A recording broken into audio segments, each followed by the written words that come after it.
She had lived in the cabin for only 9 days when it happened. In the middle of a bitter Montana night, a scream cut through the silence. Animal, sharp, terrified. Lauren Beckett bolted upright, heart pounding. She threw on boots, flashlight in hand, and flung the door open. That's when she saw them, 2 glowing amber eyes locked on hers from across the yard. They didn't belong to her dog.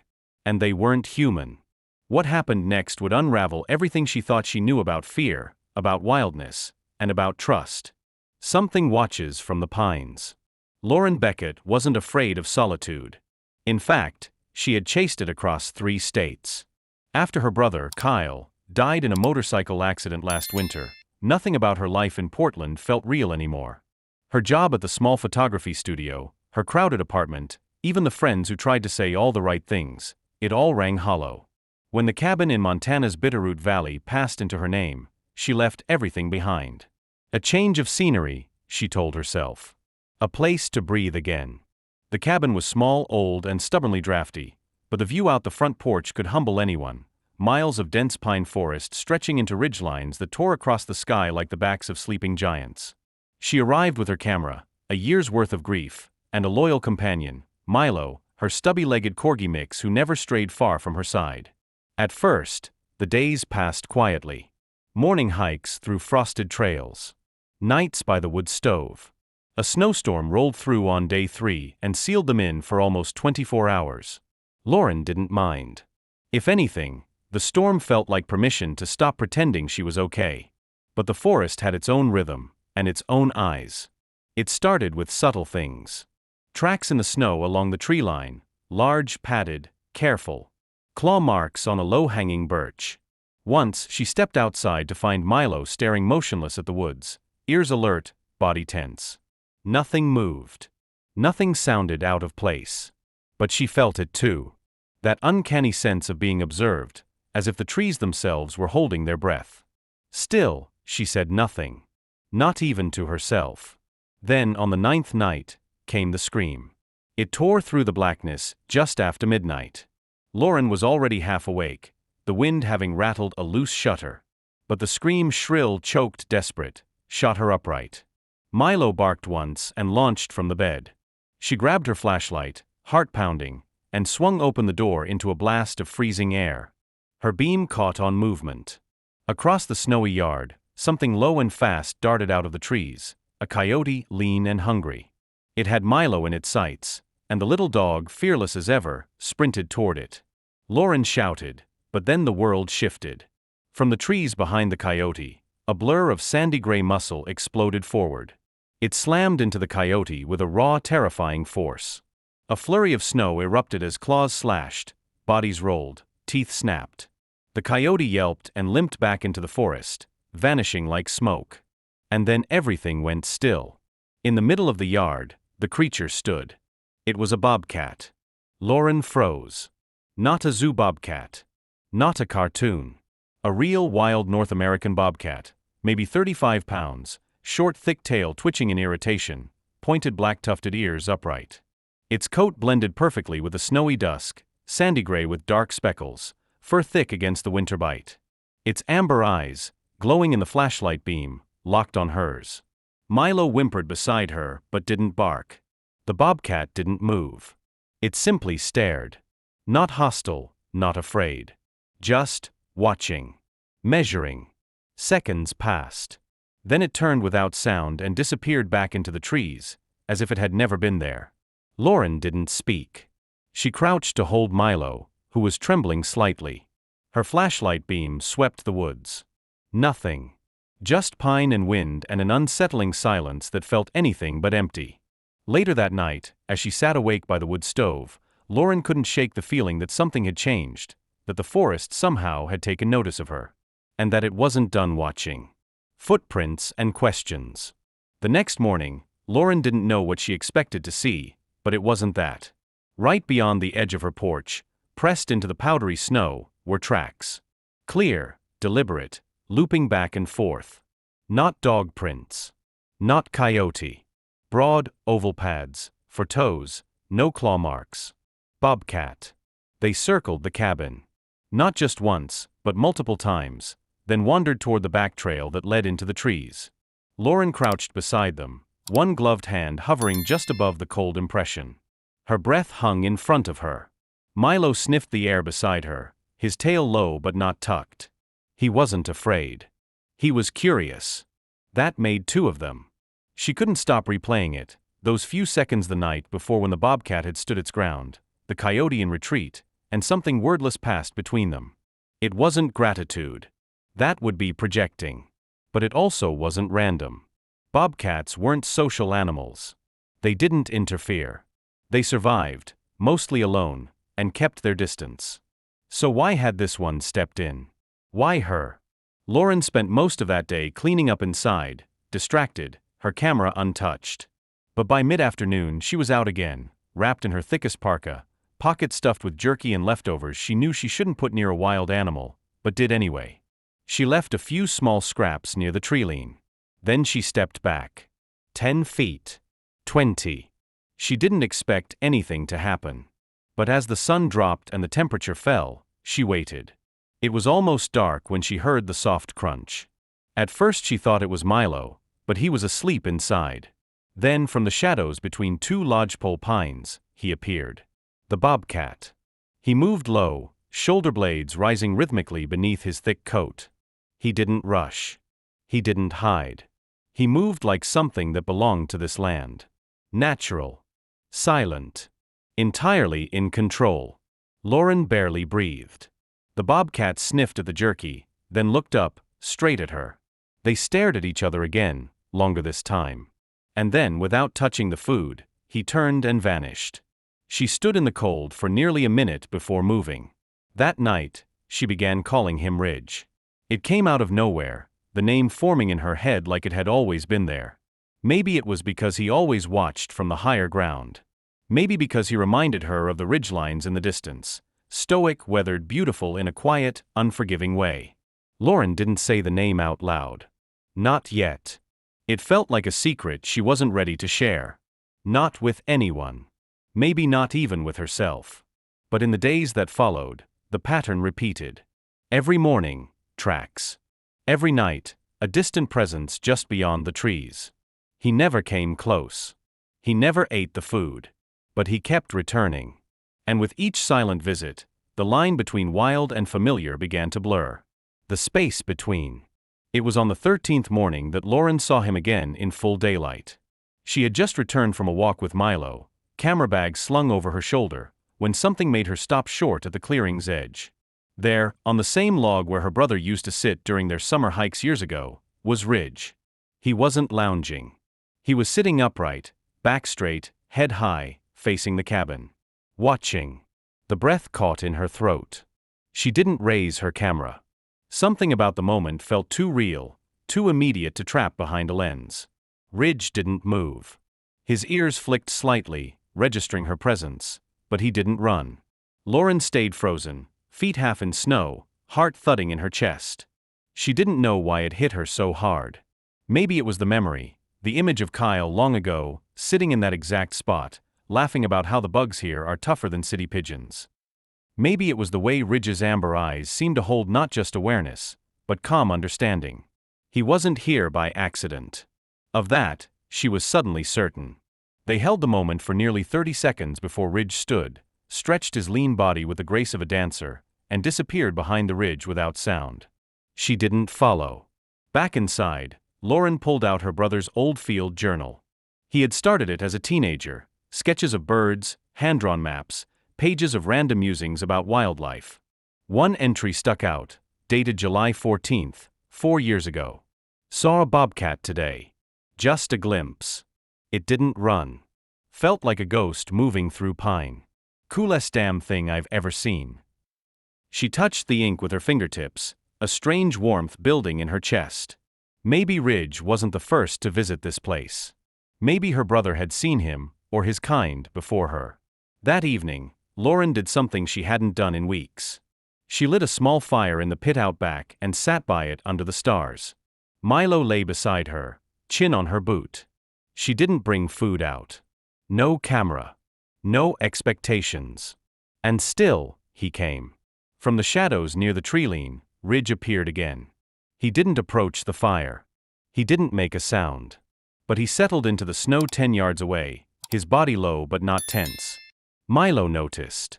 He lifted his head but didn't bark. Lauren whispered the name softly now. Ridge. His ears twitched, but he didn't move. They sat like that, three creatures from separate worlds, sharing the same cold silence. She didn't pretend this was friendship. She didn't assign meaning that wasn't earned. But in that stillness, under the Montana stars, something passed between them. Not words. Not promises. Just presence. And sometimes, that's enough to start building trust. When the sky turned orange. The first lightning strike hit at 3:08 a.m. Lauren was asleep when the distant crackle jolted her awake, followed by the unmistakable rumble of thunder rolling over the Bitterroot Range. She sat up, listening. Milo stirred beside her, ears twitching. Outside, wind scraped against the cabin siding, but there was no rain, just the sharp scent of ozone and something else. Something dry. By dawn, she knew. Smoke on the horizon. Not much at first, a thin, dusty ribbon curling up beyond the northern ridge. But by mid-morning, the haze had thickened, and the smell of burning pine needles had crept into every corner of the valley. Lauren drove into town, a 40-minute winding descent along a dirt road, to get the latest. The ranger station was packed. Maps on the wall showed red circles and growing perimeters. One of the older firemen, a woman named Marla, gave her a hard look when she mentioned her cabin. "You're up by Trout Ridge." Lauren nodded. "You've got maybe 3 days, tops, before that fire gets curious." Still, she returned. She wasn't ready to leave. Not yet. Her brother's journal still had pages she hadn't read. Her memorial photo series, an unfinished project she'd promised herself she would complete, was still missing its final image. And Ridge was still out there. But as the wind shifted and the sun turned an eerie copper through the smoke, the forest around the cabin felt different. The birds had gone quiet. The squirrels and hares that usually left morning tracks around the cabin had vanished. Even Milo seemed more anxious, refusing to go outside alone. Ridge didn't come that evening. Or the next. It was the first time in 2 weeks he hadn't appeared. Lauren told herself he was smart, instinctive. He would have moved higher, away from the fire line. Still, a hollow unease sat in her chest like a stone. She packed slowly, unsure what to take. The cabin didn't hold much, but what it did had weight. Her brother's journal, a few framed photos, her hard drives, a carved wooden bear Kyle had made when they were kids. By the third night, ash began falling like slow gray snow. She zipped Milo into his harness and slung her camera over her shoulder, stepping onto the porch one last time. The woods looked the same. But they didn't feel the same. That's when she heard the sound. A branch snapping, closer than it should have been. She turned, expecting a deer. Instead, Ridge stepped from the smoky tree line. His coat was dusted with ash, darker than usual. His flanks heaved slightly, not from fear but exertion. He stared at her, eyes sharp, alert. Then in a flash, he darted forward, not at her, but past her.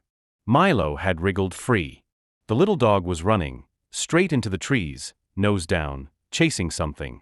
Lauren shouted, panic surging, and gave chase, only for the smoke to thicken, her lungs to burn, and her injured ankle from an old hiking fall to flare up again.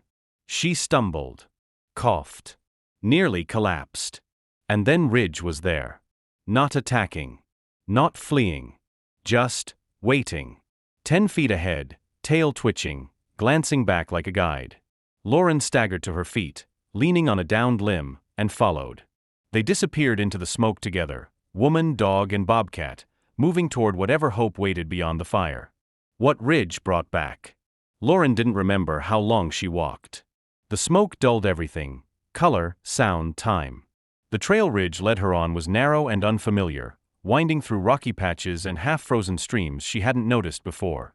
Ash coated the trees like frost, and embers floated through the air like fireflies with sharp teeth.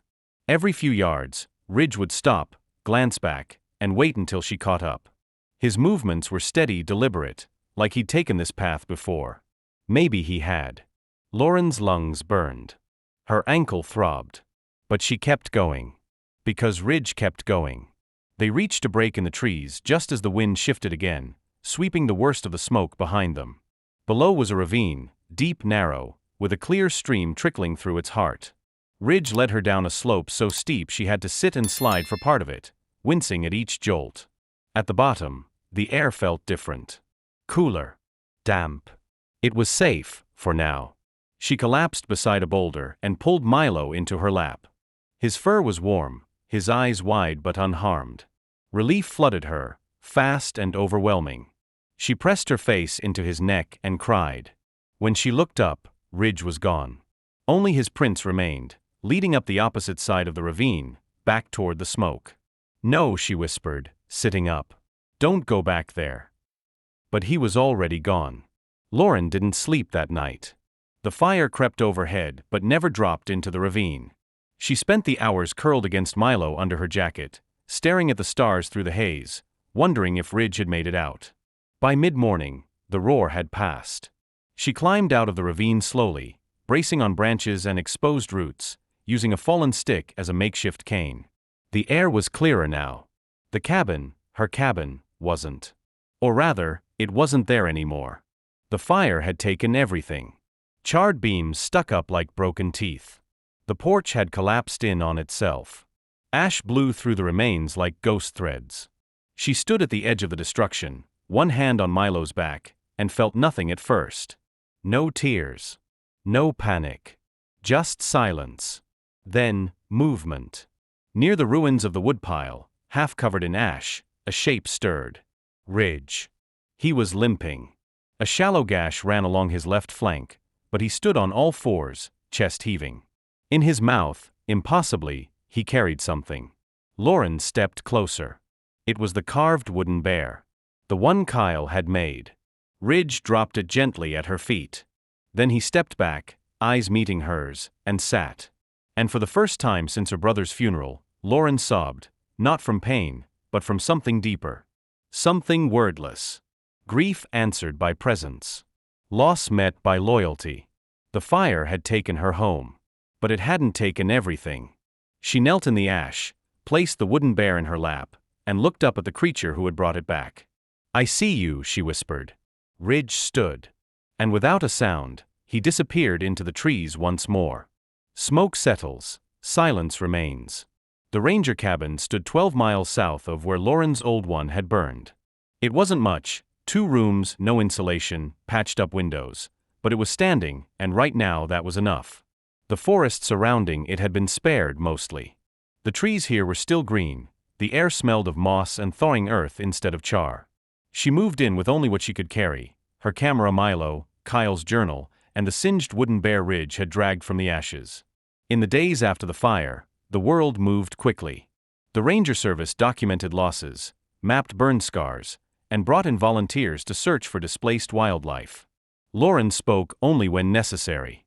Her body healed faster than her heart. The scrape on her ankle faded within a week. The ache behind her ribs, what grief leaves behind, lingered. Ridge didn't return. At least not right away.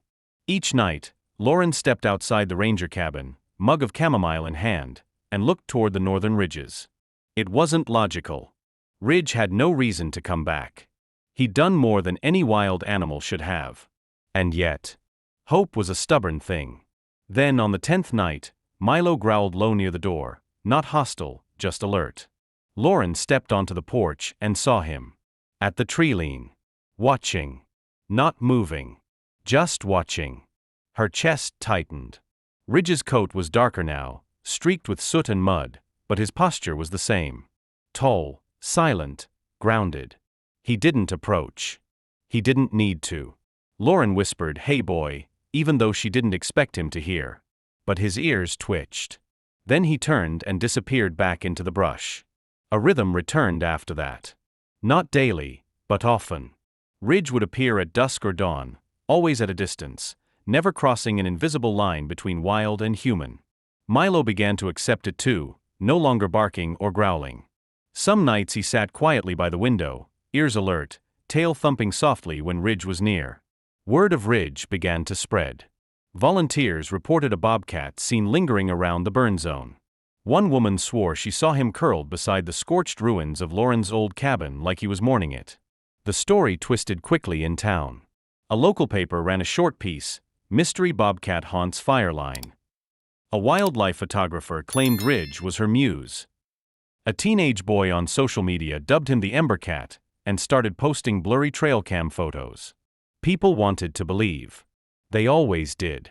One afternoon, Lauren sat at a picnic table behind the ranger station when a young biologist approached her. "You lived up by Trout Ridge before the fire?" he asked. She nodded. "You ever see the bobcat?" Her answer was quiet. "Once." "You think it's dangerous?" She thought of Ridge, limping from the trees, dragging a wooden bear in his teeth like it was something sacred. "No," she said simply. "I think he remembers." The biologist blinked. "Remembers what?" "Where things used to be." He didn't ask more. Lauren returned to her cabin, heart heavy but calm.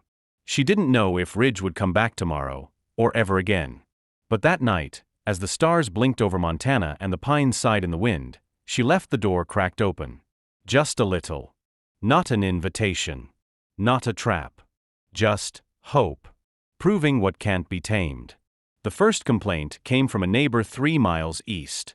Something had attacked one of their goats, they said. Mauled it. They blamed a bobcat. Lauren heard about it in town, standing in line at the local hardware store with a bundle of nails and a replacement lantern.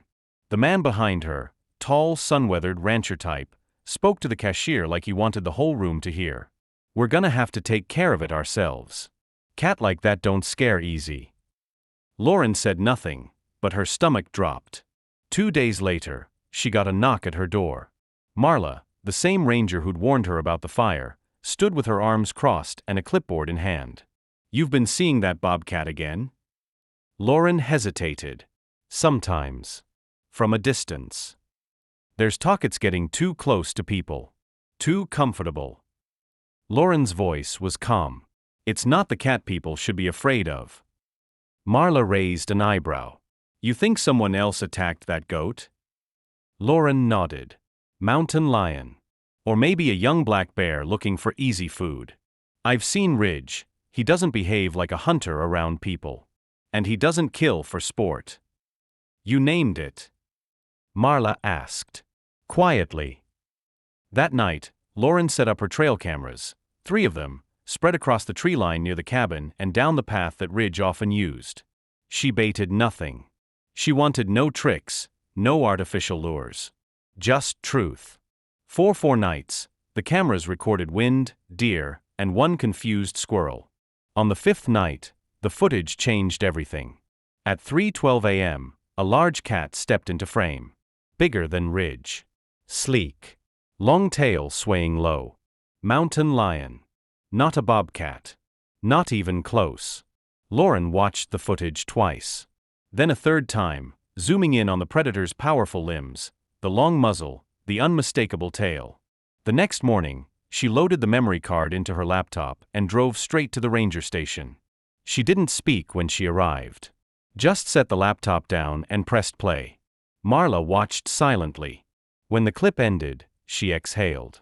"That's not your bobcat." "No," Lauren said. "It's not." Later that week, Marla organized a meeting at the community center to address the fear spreading through town.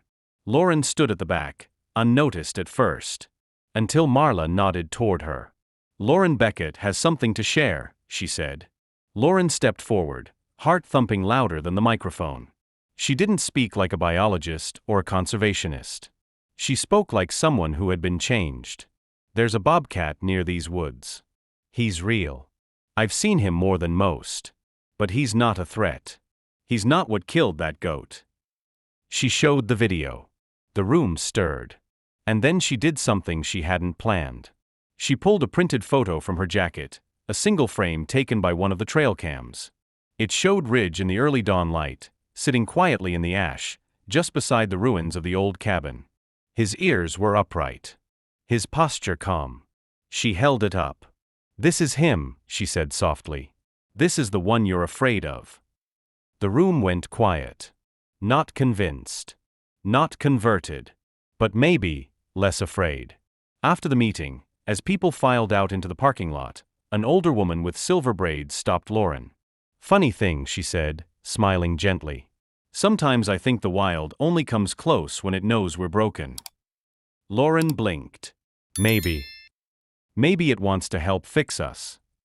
That night, Ridge appeared again, just a flicker of movement beyond the trees, watching. Not asking for anything. Just reminding her he was still there. The trail back to memory.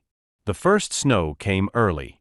Thick, heavy flakes drifted down in mid-October, blanketing the forest in silence. Lauren had just finished photographing the last of the migrating elk herds when the storm rolled in. The temperature dropped fast. Visibility went from clear to near blind in under an hour. She should have turned back. But the light had been perfect, dusky gray with golden breaks through the clouds. She hadn't noticed how far she'd gone until the snow turned her bootprints into ghosts and the wind picked up like a warning. Milo wasn't with her this time. He'd been limping from an old paw injury, so she'd left him at the ranger cabin bundled in blankets. She was alone. And getting colder. The path twisted along the side of a slope, unfamiliar and now half buried. Her ankle, still prone to aching after the fire, slipped on a patch of ice hidden beneath pine needles. Pain shot up her leg. She hissed, staggered, and sank to one knee. The forest went quiet.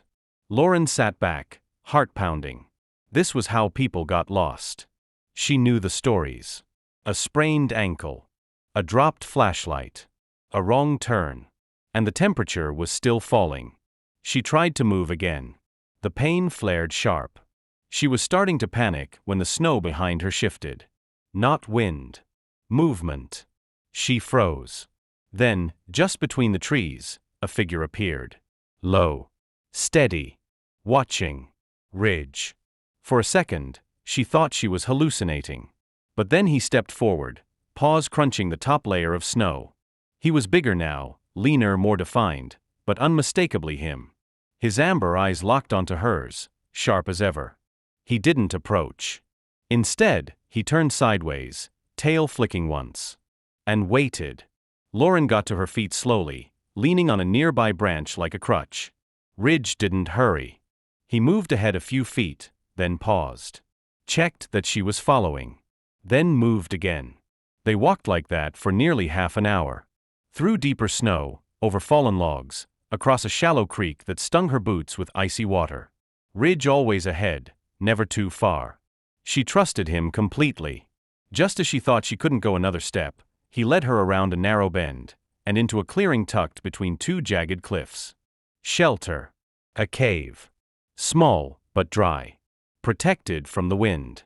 Lauren collapsed inside, breath ragged, her body aching. She wrapped her coat tighter, pulled her knees to her chest. Ridge didn't come in. He sat at the mouth of the cave, watching the snow fall. Then, Lauren noticed something. Faint shapes on the wall, drawn in charcoal or maybe scraped by hand.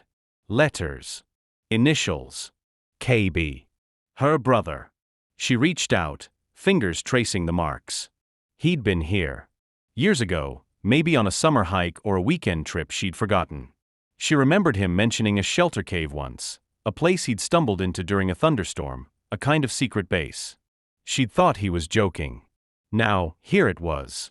And Ridge had brought her to it. Not by chance. She stared at the bobcat silhouetted in the cave entrance, snow drifting gently behind him like feathers. He wasn't looking at her. He was looking at the forest. Guarding. Waiting. In that moment, she felt something click, not spiritual, not imagined. Just connection. Like Ridge had known her grief without needing to see it.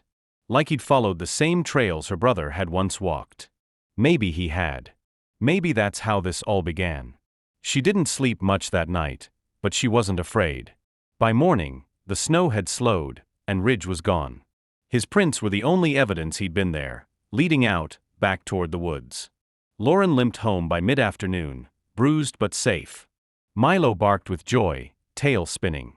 She held him close, burying her face in his fur. That evening, she opened Kyle's journal again. Near the back, in faint pencil, she found a line she hadn't noticed before.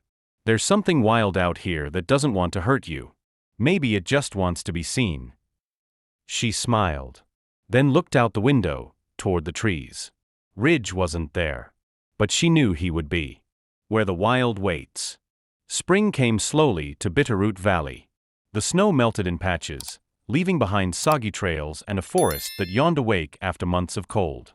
Buds bloomed on branches. Birds returned to the treetops. Life resumed its rhythm, only quieter. Ridge hadn't been seen in weeks. Lauren told herself it was normal. Wild animals didn't stay. They passed through, like weather or memory. And Ridge had given more than anyone had a right to ask. He had saved Milo. He had saved her. And now perhaps, he was off somewhere deep in the ridgelines, carving out the rest of his life beneath the canopy. Still, she watched the trees every evening. Not out of longing. Out of gratitude. She poured that feeling into her work. Over the next month, Lauren finalized her photo series. Dozens of prints pulled from her recovered hard drive and the few shots she managed to take in the weeks after the fire. She called the collection The Eyes in the Trees. It wasn't just about Ridge. It was about grief. About silence. About how something feral can still feel like home. When the book launched, modestly, through an independent press in Missoula, she hosted a small gathering at the ranger station. Locals came. Some remembered her cabin. Some remembered the fire. And many now remembered the Bobcat. One woman brought her daughter to show her the photo of Ridge lying in the ash. Another man asked where the cave was from the chapter with the initials. Lauren didn't give them directions. Some places aren't meant to be found twice. After the event, Lauren packed a small bag, filled a thermos, and left before sunrise the next morning. She hiked for hours, through pine, over thawed creeks, past the ridgeline where Ridge had first appeared. The air was crisp but kind, the wind threading through the trees like a lullaby. She carried no camera. This wasn't about capturing anything. This was about returning. By noon, she reached a high bluff overlooking the valley. Kyle had loved this place, had once dared her to howl from its edge. She smiled at the memory, dropped her pack, and sat down in the grass. For a while, she didn't think. She just breathed. And then she saw it. Not movement. Not sound. Just presence. Across the ravine, maybe 70 yards away, a figure stood at the tree line. Still. Quiet. Amber eyes. Ridge. He didn't step forward. He didn't make a sound. He simply stood, taller now, his coat brushed clean by wind and time. His body was strong. His posture relaxed. He was no longer a shadow. He was something more. Lauren didn't move. She didn't call out. She just looked back. A long moment passed between them. A final one. Then Ridge turned, as he always did, and walked into the forest, tail flicking once before he vanished between the trees. Lauren stayed a while longer, her heart full, not of sadness, but of something simpler. Peace. When she finally rose, she left no marker. No trail. Just footprints in the grass that the wind would soon erase. Back at the cabin, Milo met her at the door, tail thumping. She knelt and kissed the top of his head, and he leaned into her like always. That night, as the stars flickered above the pines and the valley exhaled the first warm breath of spring, Lauren stood by her window, looking into the dark woods. She didn't see Ridge. But somehow, she didn't need to. Some things don't have to stay with you. Some wild things just watch. And that's enough. Some stories are not about taming the wild. They're about recognizing that the wild in us, the parts that hurt, that watch in silence, that protect without needing thanks, are not flaws. They are truths. Lauren's journey with Ridge reminds us that healing doesn't always come in loud, dramatic moments. Sometimes, it arrives quietly. In the form of a pawprint in the snow. A glance from the tree-line. A feeling that we are not as alone as we thought. In life, we often seek closure from people, from places, from pain. But perhaps closure isn't about endings at all. Perhaps it's about acceptance. About understanding that some connections defy ownership, explanation, or even words. If stories like this move you, if they remind you of your own silent companions, whether they walk on four legs or live only in memory, we invite you to stay with us here on Paw Print Stories. This is where the quiet voices of nature, and the loud truths of the heart, are never overlooked. Maybe your next great story is already watching, from the trees.